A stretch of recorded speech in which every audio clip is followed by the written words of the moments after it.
सजली पंढरीची भक्तांनी सारी, भगवे झेंडे फडकती त्या हो पंढरी,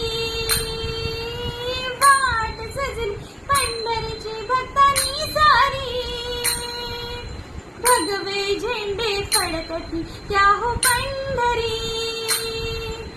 धाडलं बोलवण जणू विठ्ठलानं, ये रे म्हणाला तो दिंड